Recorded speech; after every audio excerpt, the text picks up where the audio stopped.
Hello and welcome to the Solve Network. I'm Shane Borza, host of the podcast. Along with my co-founder Benjamin Goss, we'd like to welcome you. Our mission is to provide solutions and create a network of experts for you to learn from. We hope this episode and expert helps you to learn, grow, and move forward. And now, on with the show. Scene one, Apple, take one. Hi, I'm Shane Borza, your content creator coach. I have 2 books on filmmaking, Film Notes, where you learn to write, direct, and produce, and the Film Notes Workbook, where you can learn checklists and paperwork to streamline creating your content. Available at shaneborza.com. I also have filmmaker resources like the Paperwork Bundle with over 300 documents, the Sound Effects Bundle with almost 3,000 files, and the Music Bundle featuring 900 tracks of all genres. Want to build your professional credits? Become an associate producer and get listed on IMDb. Let me help you get your art out into the world. Scene one, Apple, take one. I have some questions here that came in the chat. I want to make sure I get a chance to ask them all because sometimes people get a one-word answer and sometimes it ends up opening up kind of a new discussion. And so I don't want us to run out of time. So let me just jump in right with these. The first one was, how does a patient differentiate from being a widget at somebody's practice to becoming a person? You talked about them having hope and getting hands-on and getting kind of direct, interaction with their clinician, as opposed to just going to like a one-stop shop where they just kind of give them pills and give them some surgery and that's it. So ask the question again. I need a little bit more clarity. So just ask it one more time. Sorry. So that's right. So how does a patient differentiate from that kind of standard care? Because that's probably what they're used to. Gotcha. To having this more kind of personalized, attentive care. And because I think some people may not even be aware that that's an option. Gotcha. Okay. So trying to figure out a place where that happens, is that kind of like what the question is? Like how would you select someone that is going to give you that care? Yeah, I think the other way to look at it too is if someone just kind of handles their healthcare in a certain way, they go to their doc, they get their annual checkup, and they just are kind of living with all of the restrictions. Yeah. What would you say they would be able to do to start to address some of this physical freedom issues that they have, other than just going to kind of their standard healthcare practitioner? Where would they go to find someone? How would they start working with them? How would they start realizing there's more options? All of that. Yeah, and again, I think what drives people is when they do have a limitation that's big enough in their life, and they need to seek out. They need to seek out someone for help. That's usually what drives them to keep on going to different places. If you get trapped in a physician's care where it is the same all the time, there's no plan, there's no direction for your care, and it's not active, if it's all passive, that's someone you should run from. I think that getting trapped in they're going to hook up to stem, you're going to get adjusted, and you're going to get the soft tissue, and then you're off on your way. That is an incomplete line of care. If you go to a gym and you get no evaluation on how you move, how you're supposed to move, you don't have any tips on things that you might not do well. There's no assessment. Those are the types of things you have to look for. You have to look for assessment-driven and plans on the front end of care. If it's just show up, pay your dues, and get put in like a number, then you're probably in the wrong spot. It's not going to be individualized. There has to be some sort of evaluation, some sort of assessment that happens on the front end of things, so that you actually can have individualized care. Looking for places like that, that's difficult to say in a general sense. I would say if they speak about movement assessments, if they speak about active care on websites, on any of their medias, that they actually have someone that is focused on movement, then you're probably going to be better off in that, as opposed to, okay, well, we have this laser unit, we have these E-stem units, and we got adjustments. Like, if they don't speak very highly about getting you moving, that's going to be a red flag for me. They have to speak about movement. They have to have a passion for getting people back to their physical freedom limiter.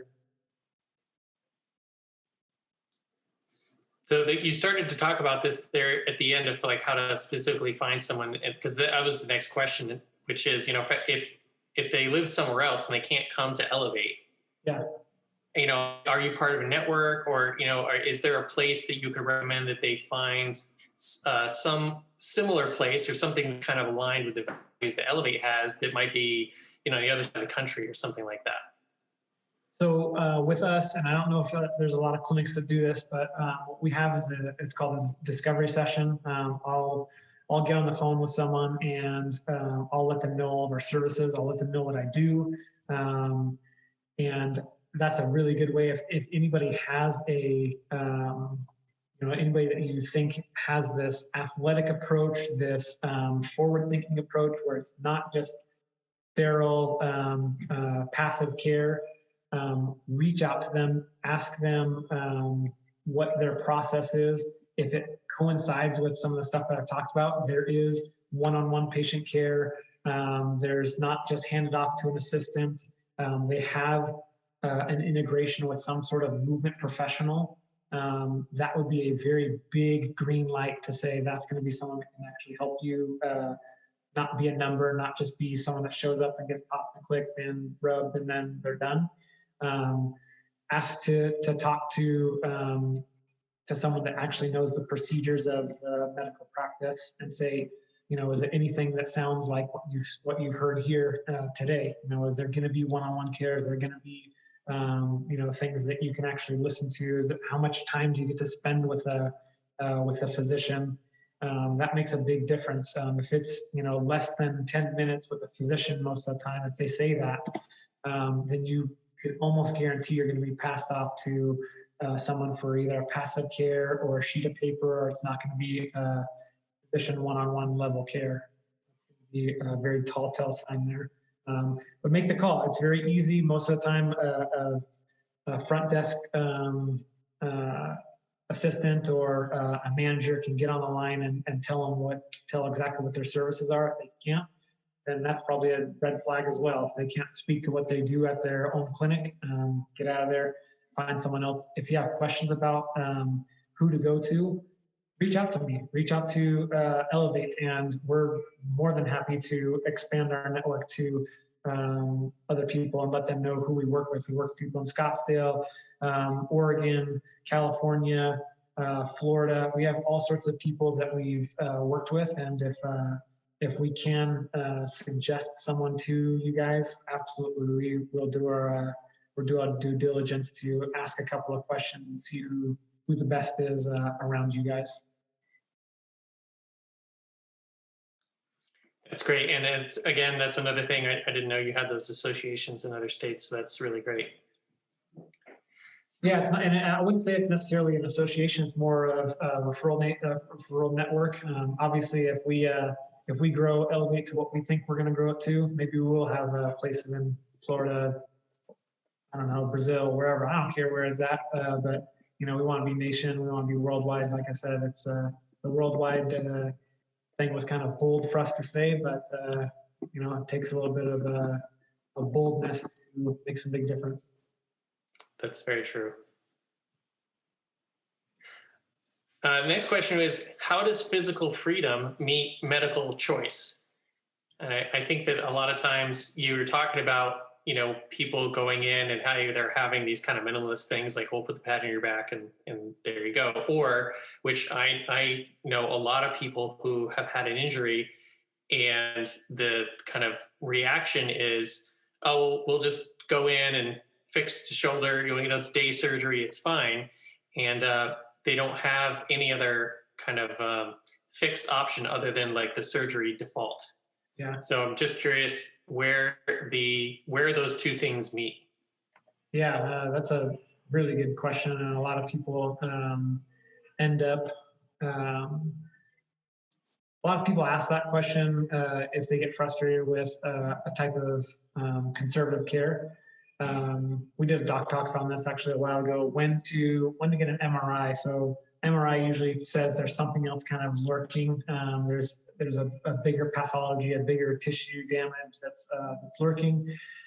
Making that decision, you have to exhaust as much as you possibly can good conservative care before there is a second option of going to a surgical intervention, a big operation, because once that happens, once you have a big operation, that doesn't kind of go away. And most of the time when we have a big damage like that into our tissues, because surgery is, it's a controlled damage to your body.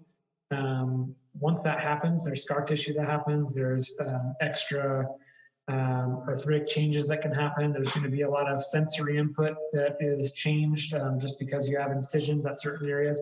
Even the little pinholes, like an arthroscopic surgery, that definitely changes the inputs at a knee, at a shoulder. Those things change, and it's because it's so deep rooted. There's a lot of different mechanical changes that happens at that area once the pinhole's in there. But for people to know when to go from one to the other, meaning if there's definitely times when people need surgery, by no means a non-surgical doc. I think there's a time and a place for all of that stuff. But the examination, again, going back to an assessment, going back to an examination, has to drive that. So there's things called red flag questions on our patient intake. So we have a patient intake, or even on the gym side, the gym intake. There's questions that give us an idea of whether we can be successful or we need to ask more questions about. If there's people that are having, deficits, they all of a sudden can't use their hand, they have complete numbness in certain areas, that's like an emergent response. Like, you need to go see someone immediately for decompression across maybe a nerve, or you need to, figure out what else is going on there. If it is just pain, only pain that is presenting here, and pain is stopping you from going to the next level, that's not a clear indication to go to a surgical intervention. That means that you still have a shot of not having a surgical intervention, an injection, any of those types of things. It's a tricky one, because sometimes pain can be so intense that they need a reduction of pain now, and they think that a surgery is going to be that option. It's not a great option if you look at research and you look at back pain and you look at surgical interventions, or you look at neck pain or shoulder pain or knee pain.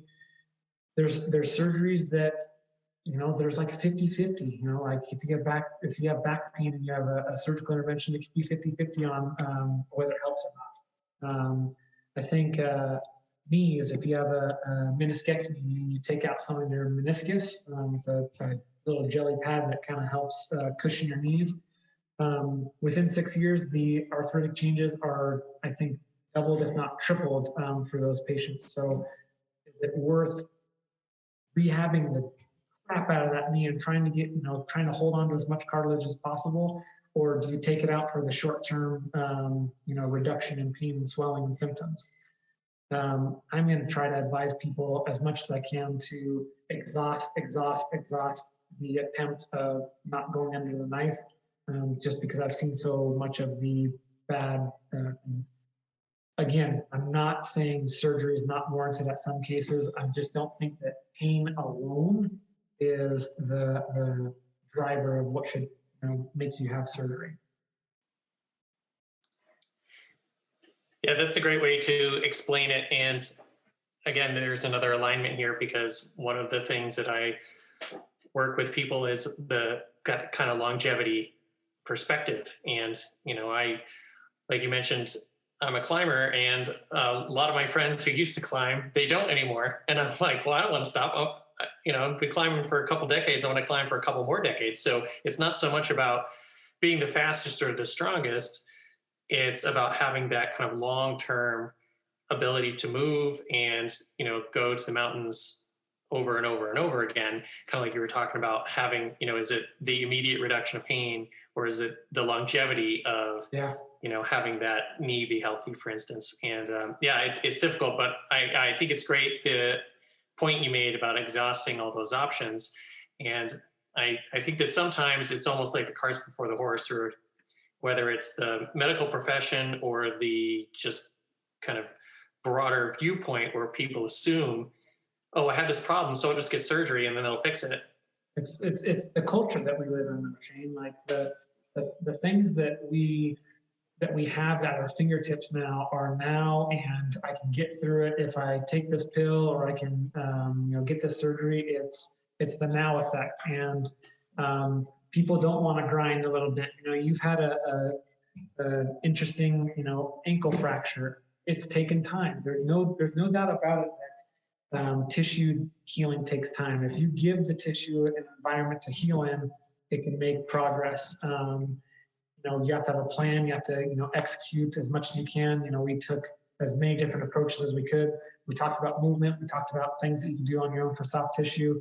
You put foods in your body that were right. You put supplements in your body that were right.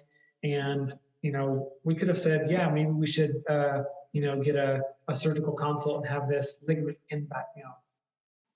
That would have made long-term, like, arthritic changes, all sorts of stuff, not productive for getting you back on the mountain, or especially on for decades after this. So you mentioned, and especially with the infographic, I think it's really drives home the image of, the guy is going all over the place to all these different people, and the girl's just like, oh, I just go here and that's it. But what is the cost benefit? I mean, I think it's really obvious for people to see the time benefit. And like you mentioned, the kind of losing the information, it doesn't get dropped, because you're all in the same house, you all talk to each other, you share records. But is there a cost benefit of having a one-stop shop? So, good question. There's a couple of different avenues that I'll answer this, I think. So having a provider that is trying to be a mill-based provider, having like a one-stop shop, that might make them want to have you come to the clinic over and over and over again. So one, takes you out of work, gas money, all sorts of things. You can talk about. There's more stresses on scheduling, all that kind of stuff that happens with having to go to somewhere over and over and over again for fluff type care. Okay, you get hooked up to a machine, and you get like these little things done to you. There's no education aspect. That doesn't drive good care. In addition to that, if said provider is trying to help you, and your gym is on the other side of town, and you have no connection to the trainer, are you just going to hurt yourself again? Or are you going to be put in a position where the directions weren't sound enough for you to get to the trainer and say, hey, you need to really watch him when he does this. You need to be extra careful when she does this. It is a waste of time and a waste of money if you go right back into the same patterns that hurt you. If there's no communication on how to change that, or a team approach to make that movement better, absolutely, it's a waste of time, waste of money, waste of everything, a waste of your time that you could actually be healing. We're talking about that kind of chronic irritation. If you have a bunch of acute episodes of pain, it turns into something that's harder to get rid of. So yeah, absolutely, it's a big money suck if you have these guys kind of drop the ball, or you have a bunch of different providers and a bunch of different locations you have to be at. Time is money. Everyone knows that. That people have schedules that need to keep. That's definitely something I'm very conscious of. I try to give as much as I possibly can when I'm in the room with a patient, And so that they don't have to see me 3 times a week for the rest of their lives. I can start spreading stuff out. We have updates, we have check-ins, but I'm not someone that I would want to, make them feel like they have to be in this room to be getting better. So I had a question here. What's the difference, if there is one, between a clinical chiropractor and a whole health chiropractor? Clinical chiropractor and whole health chiropractor. Or are there different kinds of chiropractors that people need to be aware of? I know for myself, I just kind of draw the line between a physical therapist and a chiropractor, but I don't know if there's a difference between different physical therapists and different chiropractors or not. Oh, yeah. Maybe that's a better question. Yeah. That makes it definitely a little bit more clear and very easy to answer.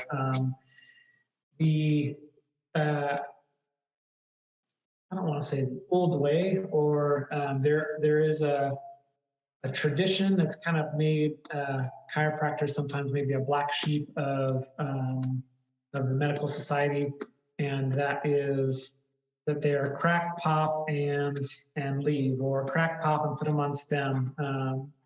Like I said in the talk, there has to be an active component, and there has to be someone that is going to attempt to get people moving. I think that's one big change within the last 10 years of physical medicine is there has to be guidance on, after you have a passive input, a pain modulator, there has to be those next 2 steps. There has to be that reset, reinforce, and then there has to be the reload. There has to be those last 2 in there. If you have a chiro or you have a physical therapist that will rub and manipulate and crack and pop, and there's no addition to that, there's no reloading, that's a big difference. There's all sorts of different facets of chiropractic. There's some goofy ones out there. There's energy workers, and there's things that like it's they might get really good success with that, but there's definitely just different facets of it. I like to think of myself as a sports medicine biomechanist, someone that is really going to focus on the movement and the architecture of that patient that's in front of me. And then in addition to that, trying to have a holistic approach, like what I talked about with Shane. I'm giving him as much detail on the things he needs to put into his body as possible, for nutrition, for supplements, for hydration, for clarity of mind. Pain is this bubble. This is the bubble of pain. There is biomechanics that go into it. There's nutrition that goes into it. There's emotions that go into it.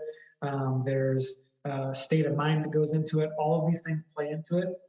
That's why having enough time to kind of address some of these things is really important. If you can't speak to someone and they don't believe they can get better, it doesn't matter what you do for the biomechanics, the nutrition, the emotional stresses. It doesn't matter, because they don't believe they can get better. They won't get better.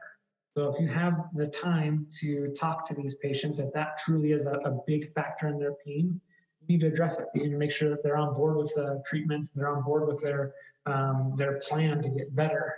So I don't know if that answered the question, but you need to have someone that's invested into your healthcare in a lot of different facets, not just popping and clicking, not just doing a massage on you. It has to have more substance to it.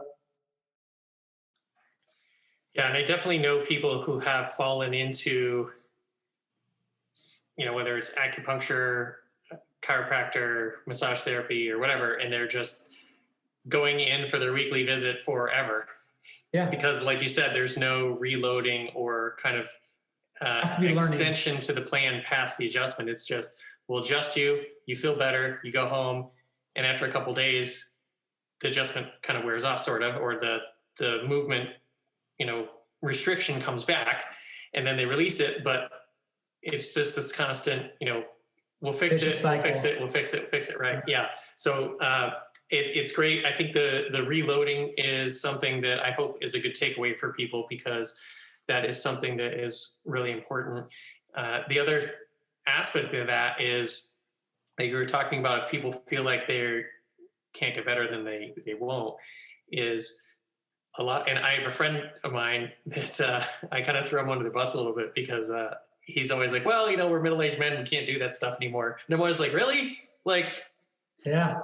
If people, this may sound a little harsh, but if people just kind of give up and they just go, well, I'm older and it's just going to keep getting worse, then they're going to get older and it's going to keep getting worse. But if instead you offer people the ability to see that, you can lose weight again, or you can get fit again, or you can regain some of this lost mobility, and then you can walk, or, even if it's not sports, you can go play with the kids, you can go to the park, you can throw the ball around, you can do some of these things that, especially when you get older, have a tendency to go away, but they don't need to go away. And so I think that part of the takeaway that I would shine a light on is that physical freedom can be a choice. And if people don't, like you mentioned, if they don't know that they can improve, then they're not going to. So I'm really glad that you talked about that. Yeah, and it's attainable. Your body is incredibly adaptable as long as you give it the right stimulus. Ask questions. You have people that are professionals that can really help you with guidance. But it truly is something that can be attained if you give it the time, you give it the space, you humble yourself to, okay, well, you have to go back to a body weight squat. Sorry, like that's just where you're at right now. That's okay. Like you have to understand there's, everyone has setbacks.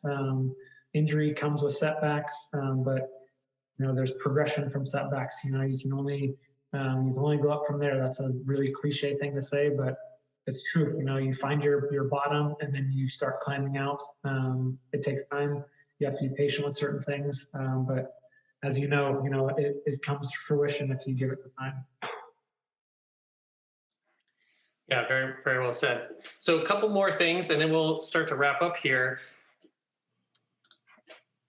You had talked about like holistic healthcare a couple times, and I'm wondering if there's a difference, or if these things are just kind of interrelated or interchangeable terms, or if they're actively like clinically different between integrative medicine, holistic medicine, alternative medicine. Are these all?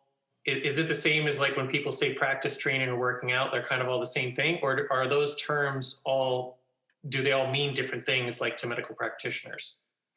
Okay, yeah, I'd say this integrated approach. When we say integrated approach, there's plenty of facilities out there that have chiropractors in them, coaches in them, movement specialists in them. I think the biggest difference that we have is that everyone is operating under the same name here, and the same purpose and the same mission. If we were all separate entities, all working in the same building, it's like, I don't care what that person's doing. I want you to do this because I think it's going to be better. It's the team, like what I said, we're building an incredible team. We have an incredible team built already, and we're going to keep on expanding that. But it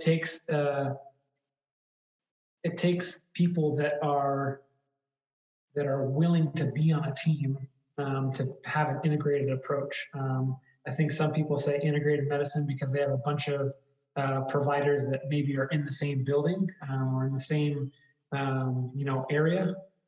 But if they're operating all as separate entities, it's not an integrated approach. It's okay. Well, you go see that person again, and then if there's no communication between provider or professional, then you're relying on the client or the patient to relay the message from one to the other. There's no professional to professional. There has to be something that those people talk to. It's got to be a seamless communication. It's got to be easy, and that's why we say we're an integrated approach. My computer is constantly dinging about people that I need to update on. Okay, this movement or this person, or hey, I need you to see this client because they're having shoulder pain. There's those goes back and forth between coaches.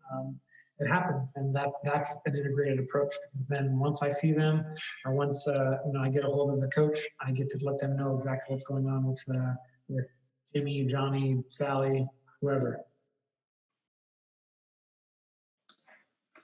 Got it. Yeah, that's really helpful. And I think the distinction between many practices in one building or one kind of team practice is really profound. So going back to the 3 R's you mentioned, is there anything else that can help someone understand when an MD is appropriate versus unhelpful, whether it's another kind of saying like the 3 R's, or if there's any other kind of roadmap or thing that you would are you saying put for in like, people's heads? so for, instead of like a physical medicine specialist, are you saying for an MD? Yes. Okay, so like what's something to look for them? Ooh, good question. I don't know if I'm gonna be able to answer this one because I'm not in the MD land a lot.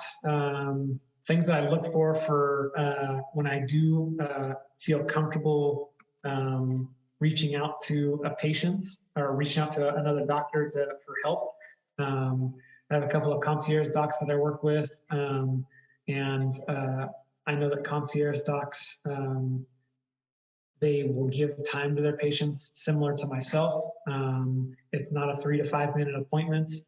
There's going to be lines of communication that they can use, whether it's via email, text, some sort of communication where they can have follow-up, and there can be more than just the one-time interaction with that doc.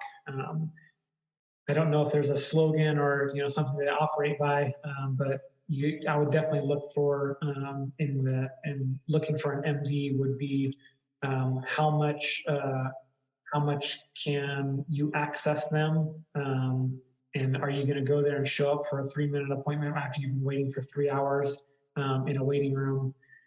Is that all you get with them? Because if that's the case, it might not be worth your time. I think it's worth paying for your health. Health is very, very, very valuable. I can't overstate that. So having the time to ask questions, to problem solve with someone that is trained as a medical provider is very valuable. And I think you see a lot more than, just having a 3 to 5 minute conversation with someone. Look for time. Time is probably going to be the one big thing that I would understand MD would be able to show more value for, is having a time allotment that's sufficient.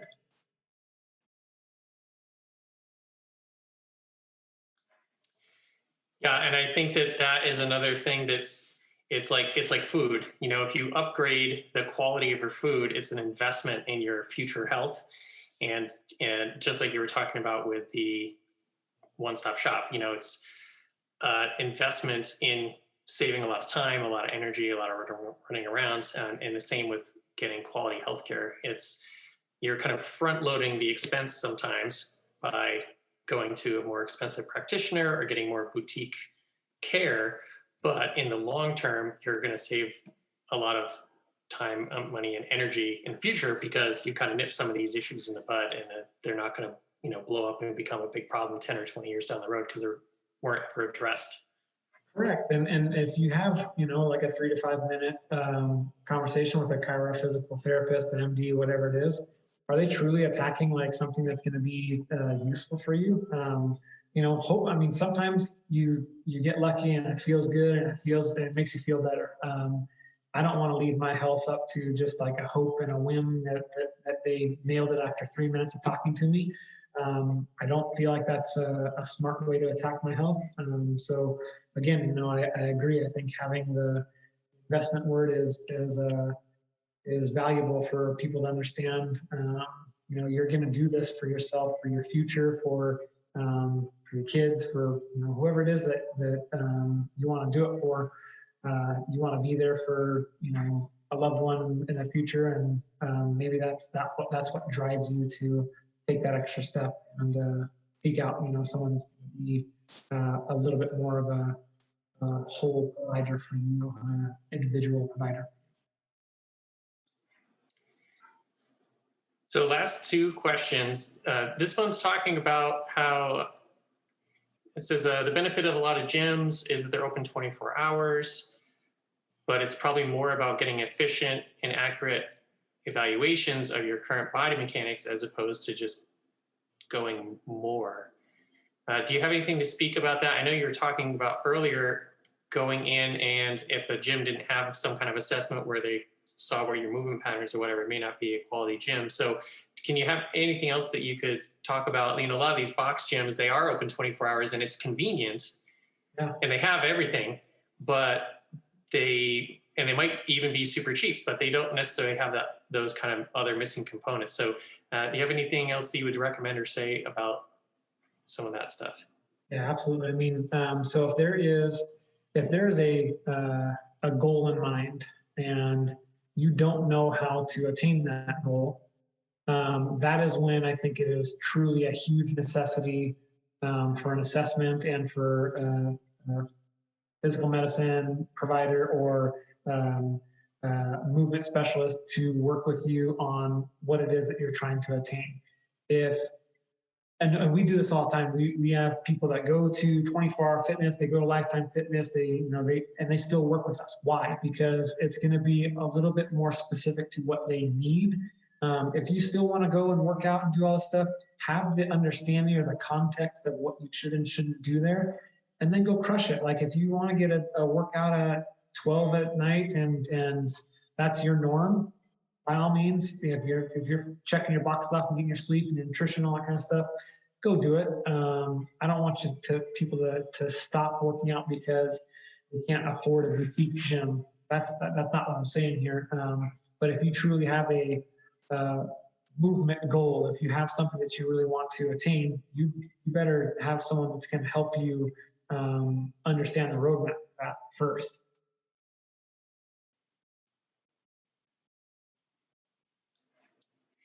Yeah, I think that's very important for people to hear because I think a lot of people assume it's very all or nothing. Like, well, I either need to go to an expensive gym or I go to the cheap gym. But I really like the idea of having somebody there kind of, I mean, I did track and ran cross country in high school, and, you have a meeting with the coach and then you go run 5 or 10 miles. Like you wouldn't see, they're not with you.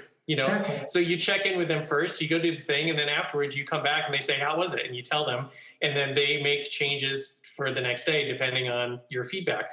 And so to me, that's very normal. But again, I think most people, if they haven't had that background, they don't necessarily understand that they can work with a specialist or kind of like you mentioned, a concierge doc or personal trainer, whatever it is. And then still, especially if maybe not this year, but I know a lot of people that travel a lot, and they're on the road or something, and they'll just drop in wherever they can go to, Yeah, absolutely. And as you said, if they're working on their plan, they're still working on their plan. Yeah, and you can take your plan anywhere, you have those availabilities, and once you have the context and you understand it, go for it, We have plenty of people that, come in and maybe check in with us every 6 weeks or something like that. And they do well. They do really, really well with understanding what they need to do. They get a plan written for them, and they go do it in Arizona, or they go do it in Utah, or wherever. They get it done.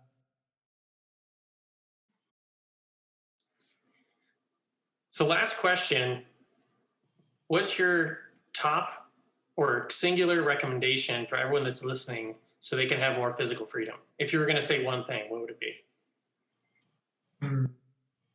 I see it a lot, and I would say that it's probably the single biggest struggle is figuring out how to make a routine be very consistent. I think a lot of people fall off, and it's really hard for them to get back on in terms of a fitness routine, a healthcare focus. If they fall off for a little bit, they just say, screw it, I'm done, and I'm, just kind of doing their own thing. And then that lets time just slip away. I mean, it just turns into 2 months, 3 months, 4 months before they've actually done anything. Making that whole it's brutal to get out of sometimes. And sometimes I get into a patient interaction and I know what it's going to take for them to get out of it. And it's a lot. Like it really is a lot. So having consistency, even if it's 20 minutes a day, I don't care what it is. If you have a little allotment of time, put it towards your health and don't fall off the train altogether. Don't let months go by without giving yourself the time to work on yourself. It's very important that you stay consistent with a little bit of movement, a little bit of health and focus on that stuff. If you're doing it 80% of the time, if you're doing it 50% of the time, great. If you're doing it 0% of the time, you gotta start somewhere. You gotta start putting a little bit more investment into your long-term health. Consistency would be the biggest thing. Find something that you can be consistent with initially, and then build from there. If it's only 10 minutes, my wife, she works with a lot of endocrine disorders. She has a lot of patients that she'll literally just say, get up and do 5 minutes of high intensity interval training, and then you're done. If they can complete that on a regular basis, you can grow from it. Awesome. Yeah, that's great. I think that's a great takeaway, and I hope everybody really takes that to heart. So to wrap up, you had told us a little bit about the Instagram and the website and the blog, and I wanted to just give you an opportunity to shine a light on anything that's coming up, either locally or online. I know you said you have a Doc Talk. Is that something that happens like a weekly basis, or people can look for it on a regular basis? What else would you want to point people to? Yeah, it does. You can get on our mailing list, get onto our website, and enter in your email. We have a weekly email that comes out on Friday. Talks about kind of all the things that we think are interesting at Elevate. It's our Friday 5. And that's a good way to see some of the stuff that we leak out in terms of content. Most of the time, there's going to be a reference to a Doc Talks or Therapy Tuesday. That's another little thing that we have. But it gives you a good overview of what we're currently dealing with or currently excited about. So that would be a really good place to start is going on to elevatesph.com and getting onto our mailing list there. We have, like I think I told you, we have another physical therapist that we're onboarding. So we're currently getting more and more hours available for treatment, and we're really excited about that. We're starting to really fill up availability for that stuff. So if you have any questions on availability for getting clinical help, obviously it just takes a call. You can reach out to us on Instagram. We bounce those questions into Francis, our red-bearded guy, and he'll make sure that you get seen or talked to by the right people. Cool. Well, I will wrap this up here in a moment. I'm going to ask you to stand by after we finish the call just for a moment. But I would really encourage everyone, I know we had a question about if they're outside of the area, can they still get a recommendation or something? And so I think these two, both the Instagram and the website, are going to be really good, like Dr. Kyle said, ability for you to get a lot of free content and a lot of questions answered, even if you aren't local to the Las Vegas area, to come in face-to-face. So I'd really encourage you to check this out and also share this with other people, because again, a lot of the perspectives here of what is possible, the options you have, as well as the ability for people to kind of facilitate their own check-in with am I getting the care I want? Do I have the outcomes that I want? Am I actually getting some one-to-one hands-on with the professional people? Or like you mentioned, are they just kind of getting their 3 minutes and that's it? Because again, if people are only used to that, they may not even know there's an option. So I think talking about a lot of this stuff and kind of raising the awareness of alternatives for care, not necessarily that you're going to quote alternative medicine, but the care that you're getting as far as quality and interaction can be an alternative to what you're getting now. So I think that's really important. And I think that's a great way for you to begin spreading the kind of elevate global domination thing, because the more people know about this, the more they're going to demand that this is the kind of healthcare that they get. Yeah, absolutely. Yeah, if you have any questions on any of those providers, my personal email is kyle@elevatesph.com. So it's just you can put that in the show notes or whatever, however that's going to go. But if you have questions about anybody provider-wise, shoot them to me, and I'll help in that research and try to find someone for you. So thank you all for joining us. And if you missed this, you can always listen to the rebroadcast. We put the videos up on YouTube and we send the audio out as well. And we'll see you on the next call. Thanks, Shane. Hey, my name is James. I'm a lawyer who's always been interested in optimal human performance, and that's how I found Shane. If you're looking to upgrade your mental and physical fitness, then the Ultimate Performance course is for you. It's the key to performing better at work, at home, and in all of life's challenges. I've also found it to be a great community of like-minded and supportive professionals. As Shane says, together, everyone accomplishes more. Want to have your ultimate performance or find out more about how to optimize your mind and body fitness? Contact me at shaneborza.com and see if the DIY or the group program would be best for you. Thank you for joining us on this episode of the Solve Network.